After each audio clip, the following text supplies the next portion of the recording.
बच्चों, let's read the question. The question says which of these is not a property of all living organisms. हमें बताना है कि इन options में से कौन सी सभी लिविंग ऑर्गेनिजम्स की प्रॉपर्टी नहीं है. हमारे ऑप्शन है ए capable of reproduction, B uses energy, C composed of multiple cells, D responds to the environment.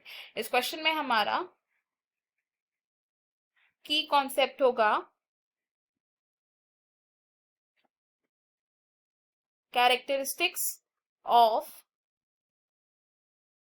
Living organisms. तो जितने भी लिविंग ऑर्गेनिजम्स होते हैं ये कुछ बेसिक कैरेक्टरिस्टिक्स को शो करते हैं, जैसे कि growth, metabolism,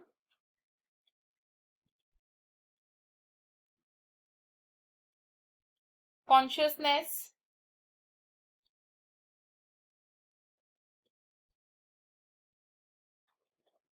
cellular organization etcetera. Growth की बात करें तो ग्रोथ ऐसी कैरेक्टरिस्टिक है जो प्लांट्स में through out the life time देखी जाती है, यानी कि plants through out the life time grow करते हैं एंड एनिमल्स की ग्रोथ एक पॉइंट तक ही लिमिटेड होती है. मेटाबॉलिज्म की बात करें तो it means all biochemical reactions जो एक लिविंग ऑर्गेनिजम्स में हो रहे हैं. एंड मेटाबॉलिज्म में क्या होता है, या तो एनर्जी को यूज किया जाता है, यूज ऑफ एनर्जी, या फिर एनर्जी को प्रोड्यूस किया जाता है by different metabolic reactions. And consciousness का मतलब क्या होता है कि it is the ability of a living organism to respond to the environment. And cellular organization का मतलब क्या है कि जितने भी लिविंग ऑर्गेनिजम्स हैं ये सेल से बने हैं. अब ऐसी कैरेक्टरिस्टिक जो डिफाइनिंग प्रॉपर्टी नहीं है लिविंग ऑर्गेनिजम्स की, या फिर सभी लिविंग ऑर्गेनिजम्स में नहीं देख सकते हम, दैट इज रिप्रोडक्शन. अब रिप्रोडक्शन का मतलब क्या है, it is the process of making similar kinds of young ones. Reproduction सभी ऑर्गेनिजम्स में क्यों नहीं होती, बिकॉज ऑर्गेनिजम्स जैसे कि म्यूल जो कि एक हाइब्रिड है डोंकी और हॉर्स का, वर्कर हनी बीज एंड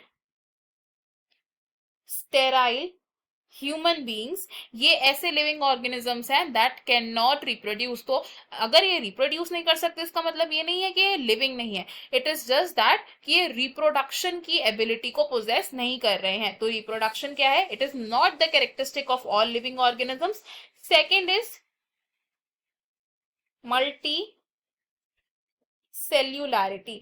मल्टी सेल्यूलैरिटी का मतलब क्या है कि all living organisms are composed of multiple cells. तो ये स्टेटमेंट भी रॉन्ग है, बिकॉज जो लिविंग ऑर्गेनिजम्स हो सकते हैं दे कैन बी यूनिसेल्यूलर, जिसका बहुत कॉमन एग्जांपल है बैक्टीरिया या फिर प्रोटोजोअन्स. एंड ये मल्टी सेल्यूलर भी हो सकते हैं, जिसका एग्जांपल्स क्या है, इट इज एनिमल्स. तो अगर हम अपने ऑप्शंस देखें, यहाँ हमारे दो ऑप्शंस करेक्ट हैं, which is option A and option C. Because capable of reproduction and composed of multiple cells, ये सभी लिविंग ऑर्गेनिजम्स में पोजेस नहीं होती है.